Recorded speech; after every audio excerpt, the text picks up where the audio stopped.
in the light heavyweight division. Up to the stage first, a former title challenger who has rattled off back-to-back knockout wins and looks to make another push towards gold. Dominick, the Devastator Reyes.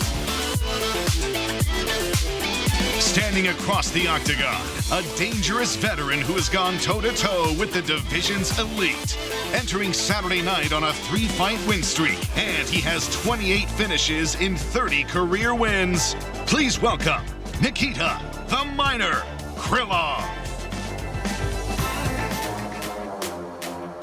Up next at 145 pounds, one of the hottest prospects in all of MMA. He's on a 12-fight win streak and has the confidence to one day call himself champion. Now looking to break into the rankings at featherweight, Mitchell-Silva. And his opponent, a grappling ace who is one of 3 fighters in UFC history to record a submission by Twister. Coming off a KO win over Kron Gracie in December of last year, this is Bryce Thug Nasty Mitchell. Moving on to our next bout in the featherweight division. Up first, a legend of the sport who is looking to make a statement in his UFC debut. The hottest free agent in the game is now under the UFC banner. Please welcome Patrício Pitbull. And his opponent, a high-flying knockout artist who has delivered some of the most memorable moments in the company's history. He is the former interim UFC featherweight champion of the world. Here is El Pantera, Yaír Rodriguez. Moving on to our 5-round lightweight co-main event. To the stage first, a rising superstar with the backing of the UK. He's been known to electrify arenas with his all-action fighting style and rides an 8-fight win streak. He is the pride of Liverpool, Paddy the Baddy Pimblett.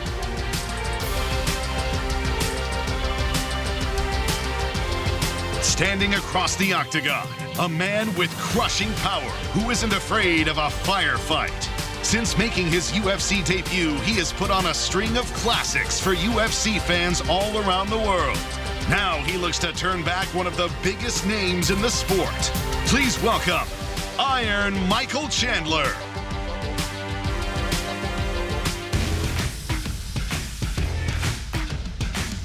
And finally, the main event for the undisputed UFC Featherweight Championship. Making the walk first, a Brazilian flamethrower who embodies the spirit of a Mexican warrior. He burst onto the scene in the UFC and has now won 5 in a row to earn a chance at the sport's biggest prize. Please put your hands together for the challenger, Diego Lopes. Standing across the octagon on Saturday night, a man who once ruled this division with an iron fist. He is widely considered one of the best featherweights to ever step foot in the UFC. Now looking to regain the title he once held. Ladies and gentlemen, please welcome to the stage the former UFC featherweight champion of the world, Alexander the Great Volkanovski. What's going on? 305 Miami, Florida, USA. 3rd straight year with a massive pay-per-view here in Miami, and all of you are a big reason why. Thank you all for coming out to the official UFC 314 press conference. We do have limited tickets still available. You can go to the Kaseya Center box office or hop online. All right, who has the first question? I'd like to kick off with Alex Volkanovski, please. Alex, you've done so much in this sport. Yesterday, you talked about this as being the biggest fight of your career. What would it mean to you to win that title one more time? Yeah, man, like you said, I really do think this is the biggest fight of my career. I think winning the belt now at the timing would be the biggest part of my story. So really looking forward to putting on a show and getting that belt back. You have fought the best of the best in this sport. When you look at him skill-wise, how does Diego match up to some of those fighters you faced before? A very dangerous fighter, you know, a very aggressive, dangerous fighter. Obviously, great jiu-jitsu, power in the hands, always looking for the finish. So you've got to respect that and be wary. But you know, I just believe I'm the best, and I'm going to prove that Saturday night. And for you, Diego, obviously winning the title is something that every fighter wants to achieve, but what would it mean to you to beat a GOAT like Alex Volkanovski? Y Diego, para vos, el título y pelear por el cinturón es la cosa que todos quieren, pero ¿qué significaría ganar del mejor del GOAT, Alex Volkanovski? For me, this is a big, this is a big. Volkanovski is a legend in the deporte. I follow your career for so long time, but now I think it's my time, it's my time for take the belt. Question for Bryce Mitchell.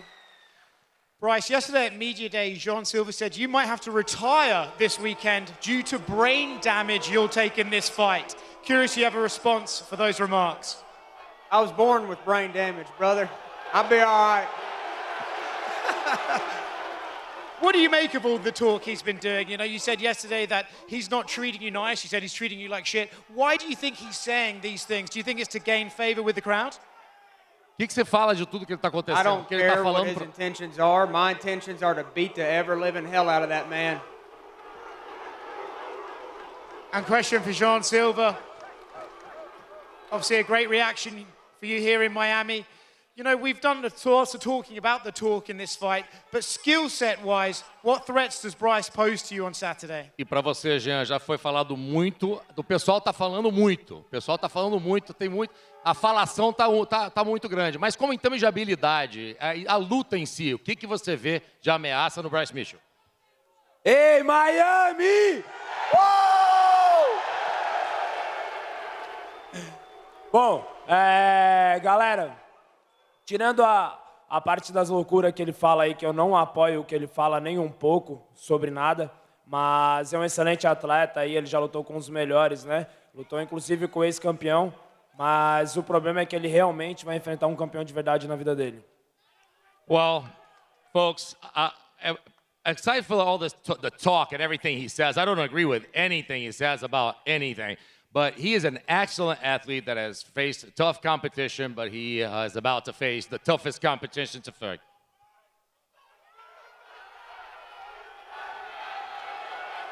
Question for Michael Chandler. Right ahead, right here. Yeah. Man, Miami's wild. I can't even hear. Let's go! Speak up, brother. We got a loud crowd. Let's go. Obviously, at Media Day, you said, Paddy might be the biggest name in this division. So we haven't seen you fought down for a long time, but you said, Paddy brings the eyeballs. We also see you get that smile when you say, Scousers can't get knocked out. You want to test that. So what have you made of Paddy's rise, and what are you expecting him from on Saturday? Hey, man, all respect to what Paddy has done in this sport, man. He has earned this spot to be in this spot, but I have proven over the last couple decades that I deserve to be in this spot as well. Right here in Miami, Florida, UFC 314. I'm coming to steal the show. This is the people's main event, and I can't wait to do it. Let's go. I'm going to find that chin, and I'm going to find that chin early. Similar question for Paddy. At Media Day, you said, Charles laid the blueprint out to beat Michael Chandler, and you said there's a bigger chance of you knocking Michael Chandler out than him knocking you out. So what did you see in that fight that leads to that assessment? Obviously,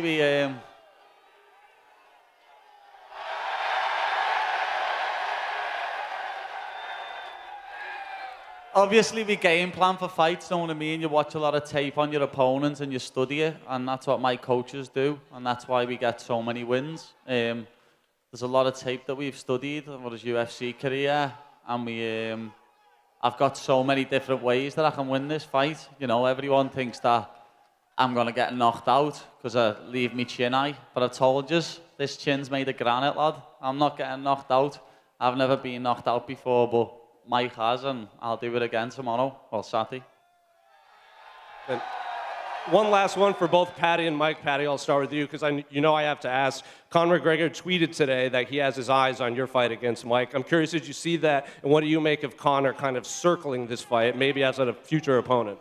Yeah, I've seen it, obviously, you know what I mean? I got sent it by a good few people. You know, I'd welcome that fight. That's where the money's at. But I can't look past Michael. Got to fight Michael on Saturday night and get the win here. That's all that matters. Same questions for Michael. I know we've asked you about Conor for the better part of 2 years, but you know he's tweeted that he's watching this fight. Do you view that as just Conor's kind of throwing it out there, or do you actually believe he's watching this? I don't know. I'm sure he's watching. He watches, and he is very interested in coming back, but can he put together a training camp? That's the real question. We don't know. All I know is you can see by my actions. Fighting Charles Oliveira in November, and now fighting 5 months later, Paddy Pimblett, putting my ranking on the line, going out to brave the unknown. I'm going to stay active. The first 26 months in the organizations, I weighed in 6 times, fought 5 times, fight of the night, fight of the year, debut of the year, knockout of the year. All I do is put on great fights, and I do it for you guys. And on Saturday night, we're going to do it again. I don't really care what Conor tweets. If he comes back, we got to finish The Ultimate Fighter 31, and he's going to be impressed by my performance on Saturday night. Question for Yaír Rodriguez. Yaír, you've mentioned at Media Day how you're a different fighter now. How much more confident are you that you can make a successful run to the belt this time around?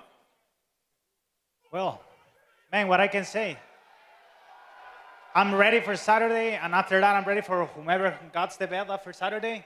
And I don't have much to say. I'm not a big trash talker or anything like that. I'm just going to prove with my act what I'm capable of doing. I'm doing that on Saturday.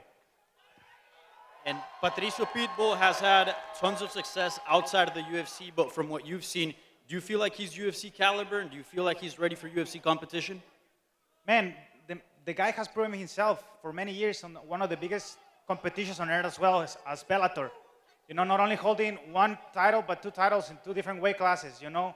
And I think he's ready for this caliber, you know. So let's see on Saturday if he's able for this caliber. And for Patrício, fans have been clamoring for you to be in the UFC for years. You're finally here. What can you promise these people, and what are they in store for now that you're in the UFC? Pitbull, estão chamando você, os fãs estão implorando para você vir para a organização há muito tempo. E o que eles podem esperar no sábado na tua estreia no UFC? First of all, thank you, Yair, for the kind words.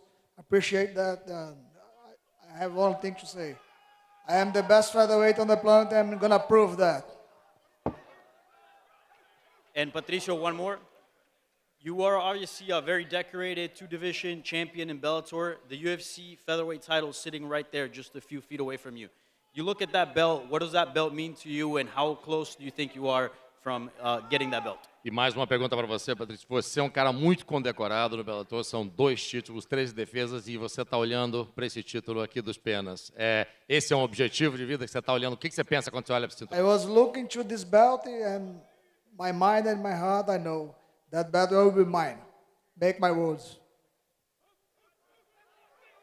Question Go ahead. for Nikita Krylov up here, brother. Nikita, Dominick Reyes has said recently, he said he loves this division because most of the guys in the division are down, meaning that they're willing to meet in the center of the octagon, throw caution to the wind, and see who's left standing after. Sometimes we see guys with extended layoffs. They take a round to kind of get their feet under them, feel them out. Is it safe to say that Dominick Reyes is a guy that you're going to play it safe in the first round with, or can the judges take this one off? Hello, Miami. Я считаю, это отличный бой, и Доминик как нельзя лучше подходит к тому, чтобы вернуться. Но вы разве видели, чтобы я потихоньку заходил в октагон когда-либо? Yeah, I think that this is going to be a great fight. I know there's some guys that take time to come back and take time to warm up while out there. And I think Dominick is a great fight to come back on. And have you ever seen me to try and be careful when I come out to fight? Never. Question for Dominick Reyes. Dominick, you were told at one point by the doctors that they weren't sure if you ever going to fight again, but they also weren't sure that, you know, you were going through something, and they weren't sure if you were going to wake up the next day. You talked about riding the wave of emotions and the wave of, you know, the wave of winning going into this. So talk to me about just what it feels like to be sitting on that stage and getting the ovation from this crowd right now. What's up, Miami? I'm not back, baby. I'm better. I'm out here riding the wave in Miami, man. There's a lot of emotion that goes into a fight, but I'm ready to go. I'm here for war. You know what I'm saying? Let's go.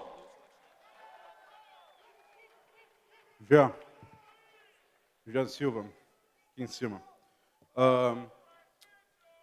A sua última... Jean Silva, a sua última coletiva...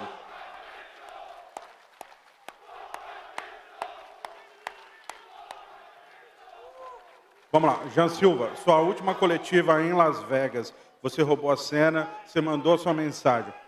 A minha pergunta agora é sobre você como promotor de lutas. Qual a sua mensagem nessa semana e por que os fãs e os promotores do UFC podem contar com você, podem confiar em você como grande promotor dos cards do UFC? Jean, last time you had a press conference, you stole the show and you send your message to Bryce Mitchell. So, as a promoter of your own fights, what is your message to promote this fight? And can the UFC count on you to promote fights going forward? Por que eu sou promotor de evento? No 3, tá? 1, 2, 3. Why do I promote good events? 3.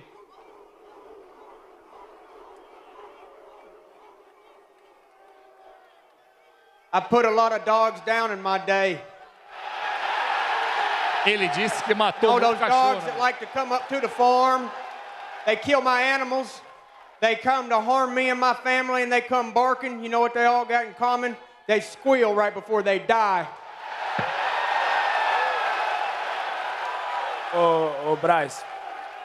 Bryce Mitchell, cara, eu não quero fazer você dormir mal, como você já está sonhando comigo.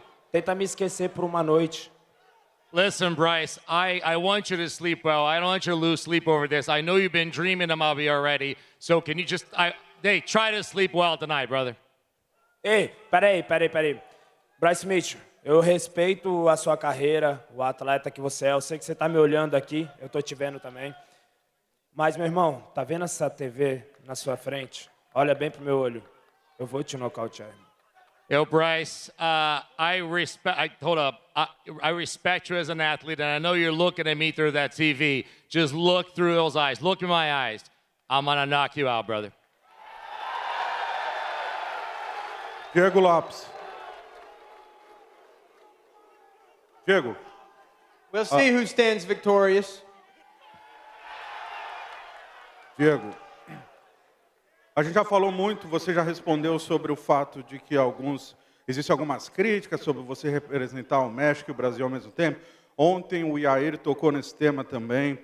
Não sei eu gostaria de saber como você recebeu isso, mas também eu lembrei de uma entrevista sua no passado que você mencionou que não só Brasil e México, mas queria que todos os fãs da América Latina te representassem. Por que você acha que você é capaz de conseguir o apoio de todos? Hey, Diego, there's been some criticism from some people about the fact that you represent not only Brazil, but Mexico at the same time. Yesterday, Yaír, during a press conference and media day, he said he didn't appreciate that much. And I just want to know from you, because one thing you said, I don't only, in a previous interview, I don't only represent Brazil or Mexico, but I represent all of Latin America. What do you think about that? Eu acho que é fácil, né? A galera pode falar o que quiser, quem tem boca fala o que quer, mas às vezes também é difícil escutar o que não quer, né? Então, deixa ele falar o que ele quiser, não tenho nenhum problema. Simplesmente, eu sei do meu trabalho, eu sei o que eu faço, eu sou muito grato pelo que o México tem feito comigo. São situações completamente diferentes às coisas que ele mencionou ontem, da minha vida e da vida dele nos Estados Unidos, então não tem nenhum problema, assim que deixa ele falar o que ele quiser. Oh, you know, you can talk the talk. If you got a mouth, you're going to talk. You say things that you want. You may hear things that you don't. I'll tell you what, man, I'm very grateful for Mexico. It's not, our stories, our life stories are completely different. I'm so grateful for what Mexico has given me. I represent both countries, and if you're going to talk, you're going to talk. I don't care. Go ahead, sir. Diego, ainda falando sobre isso de representar o México e o Brasil, a gente sabe que tem uma parcela dos brasileiros que pegam no seu pé, mas acho que não há dúvida que a grande maioria te apoia, né? Os brasileiros torcem por você. Queria saber como você lida com essa divisão de sentimentos e o recado que você deixa para os que apoiam e também para aqueles que de alguma maneira contestam. And still in the whole representing Brazil and Mexico, there are some fans in Brazil that also resent about that, but mostly we support you and we like what you're doing. And what's the message that you send to everybody about representing two countries, to all the fans that love you from both? Pô, cara, eu acho que não me incomoda pra nada, eu acho que isso é normal. Eu acho que todo mundo recebe crítica de alguma certa maneira, né? Eu acho que comigo não ia ser diferente, ainda mais por representar 2 países, né? Então, acho que as pessoas que querem criticar, não tem nenhum problema. Eu sei que são as pessoas que estão comigo, eu sei que são as pessoas que me apoiam e quem sempre tem apoiado, assim que pra mim não me importa. Well, it doesn't matter. You know, people are always going to criticize what happens, and I think, you know, you have the right to criticize, and there's always going to be those who criticize it, but for me, it really doesn't matter. I know the people that are beside me. I know the people who have been with me and ride and die with me, so the criticism does not matter at all. Mitchell-Silva, queria saber como que você recebeu as declarações do Bryce Mitchell falando que era uma luta do bem contra o mal, e o principal, entender se toda essa promoção que você fez foi algo pensado para aumentar a sua popularidade, porque deu certo, né? Você se tornou uma das grandes estrelas do card, todo mundo falando de você, a gente vê como o público está te apoiando aqui. Isso foi algo trabalhado com a equipe, pensado, ou é genuíno, faz parte da sua personalidade? Jean, all throughout the promotion for this fight, Bryce has been kind of playing it as a good versus evil kind of fight, and I want to know what you think about that. Also, about the promotion, all throughout this, y'all, the way you've been talking, the way you've been managing this promotion, is this something that you kind of planned it so you jump up and prop up your personality so people would know more about you? Because this fight has become a lot more because of the way that you're handling yourself. Cara,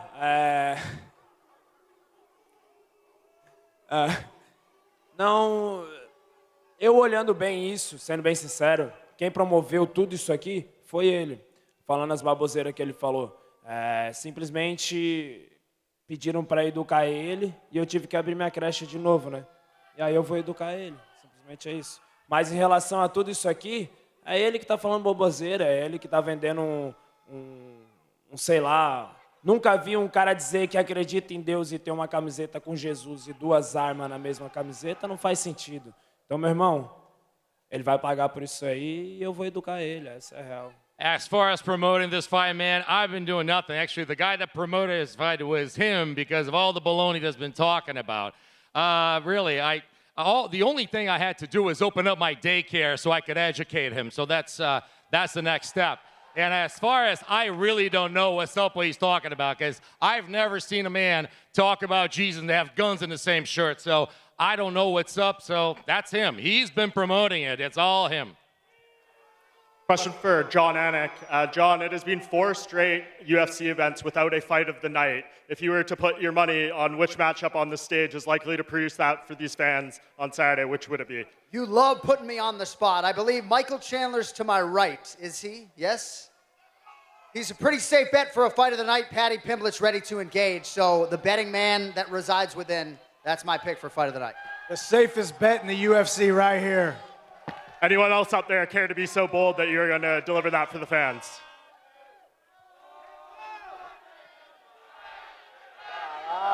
All right, last call. Anybody else have a question? We good? Question for. Go ahead. Yeah. Question for Diego Lopes. Your teammate Alexa Grasso, she knows what it's like to become champion. Did she give you any advice in the lead up to this fight? Y una pregunta, Diego, tu compañera de equipo, Alexa Grasso, sabe muy bien cómo es esto de estar peleando por un cinturón y ser campeona. ¿Qué consejo te dio Alexa por eso?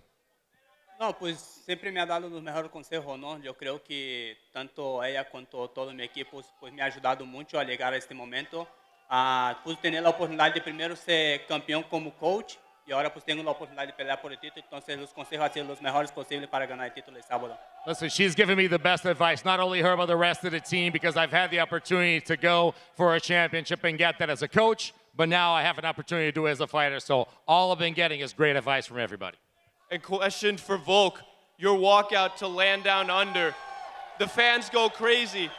Your walkout makes people cry and feel so much joy. What goes through your mind when you're walking out to land down under? All right, sorry, I got the back end of that question, but you're talking about the song. Yeah, it's my gig. Everyone gets into it. It's funny how many Americans or the world know that song, but really looking forward to going out there, putting on a show and walking out to Land Down Under. But Question for Volk. Volk, we got another one for you right there, sir. Yesterday, you stated that you're in the best shape you've been in a long time. You stated that there were no cheat meals, no alcohol in this camp. Did you think that you needed those 2 losses to reach a whole nother level, given the fact that you dominated the 145-pound division for such a long time? Look, man, it was just a decision I decided to make. You know, everyone knows I work hard every single time. Every camp I do, I go 100% and I train very, very hard. But I probably could be that little bit more disciplined, and I did it this time. And, obviously you can see it, you know what I mean? I've never been so lean. So incredible Nick right now, and it's all going to pay off Saturday night. So I can't wait to get that belt wrapped around my waist. Una pregunta para Diego. Diego, considerando el hecho de que estás compartiendo cartelera con Yaír, en el día de ayer Yaír hizo unas expresiones que se han viralizado. ¿Crees que si ambos consiguen la victoria en la noche de mañana, exista la posibilidad de que se enfrenten por el título en Guadalajara en septiembre? Diego, after you're sharing, you're sharing this car with Yair, and yesterday he said some things, and not many kind of words for you during the press conference. But right now, given you win this, he wins this fight, could we see you guys in Guadalajara in September? ¿Cuántas derrotas tiene Yair seguida? How many losses does he have in a row? ¿Cuántas derrotas tiene consecutivas? No sé, que la responda Yair. No, dime tú. You have it. How many losses in a row does he have? Suficiente. Yair, ¿qué te parecen esas expresiones? Culón. Oh. ¿Culón? Oh. Dímelo. Culón. Yo Eres was- culón, ¿sabes por qué eres Oh. culón? No le pegaron a Diego entre tú y tu equipo. Say it to my face, No le man. pegaron a Diego entre, no le pegaron a Marco entre tú y tu equipo. Escucha. Le pegaron a Marco entre tú y tu equipo, ¿sí o no? Esperando el momento correcto estaba para decirte esto en tu pinche cara, loco. Oh, we were Tú me waiting las for vas a it. pagar a mí por Marcos, güey. And you guys Y si me pelas la verga, to güey. fight me. Is that what you want to fight me? Toca What's going on? Toca em alguém de meu equipo e conferarás na frequência como confessou ele. Don't talk about my team, man. Don't talk about my team. Don't talk about my team.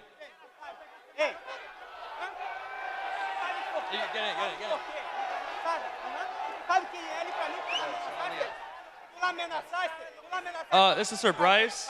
Bryce, after the fight, would you be open to saying a prayer with Mr. Silva? I'm always open to saying a prayer with anybody. Tu ameaçaste o Natica e não vai pagar. Estás pendejo. Listen. Mi equipo não ouviu. No, estás Toca alguém de pendejo. mi equipo Al pendejo que estás sentado enfrente de mí, que no sé ni lo que habla ese güey, le dije. Todo mundo Que não si sabe. no, pregúntale a tu Todo mundo amiga. não sabe. Mi equipo está aqui e Qué eles bueno, não sabem. pues qué Eles bueno, não qué sabem. bueno que están aquí. My porque team también is here. ellos They know what you despiertan. did. My Muito team is cuidado here. They com know o what que you diz, did. né? Muito cuidado. Não Mucho se olvida cuidado quando tú. ameaçaste a mi Mucho companheira cuidado de equipo. Watch out, bro. Watch out. Olha, escucha, uma mulher não se ameaça. Estás pendejo. Stop with the threats. No marques las, escucha no eso. tuerzas las No le palabras, no tuerzas las palabras. No mezclas las palabras. Tampoco son se le hechos pegan reales. entre 10 a una Son hechos persona. reales. Son hechos Tampoco se le reales. pegan entre 10 a una persona. Stop with the threats, Tú bro. lo It's hiciste gonna con get tu real. equipo, Marcos. Who's got the next question? Just Go over ahead. here, John. Now, John Bernard from KO Sports. Michael Chandler, this week, Paddy Pimblett's come out and called you a cheater and a dirty fighter, saying he might speak to the ref before the fight. Do you take that personally, and what do you have to say to that? Absolutely not, man. Hey, listen, I've gone out and I fight. It's no big deal. We're going to go out there, we're going to fight. The referee is going to referee the fight. It's all good. He's also said that you can't knock out a Scouser. What makes you so confident that you're going to be the first to knock out a Scouser? Hey, man, he hasn't been knocked out yet, but he's also not been knocked out by these Jefferson County Javelins. The son of Mike Chandler Sr., a union carpenter for all those years. When I hit people, they go to sleep. I don't need a jingle to try to sell myself. You know who has jingles? Second-rate car insurance salesmen, ambulance chasers, and fast food. I'm the real deal, and the real deal don't need a jingle.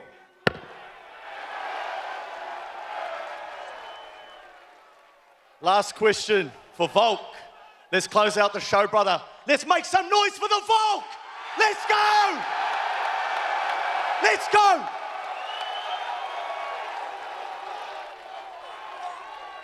Volt, you feel the love in this building. You've got love all around the world, back home, Australia, New Zealand, right behind you. What's your final message to everyone back home that's going to tune in and buy this fight? I just want to say, mate, I've been feeling the love so much the past year, even before that. I appreciate every single one of you, and I'm bringing that fucking belt back to Australia. It's coming with me, baby. Let's go! Miami, thanks for bringing the energy. We will have another press conference tomorrow for UFC 316. For now, we're going to call on Mick Maynard, clear the stage, and stare down the athletes. Thank y'all for coming out.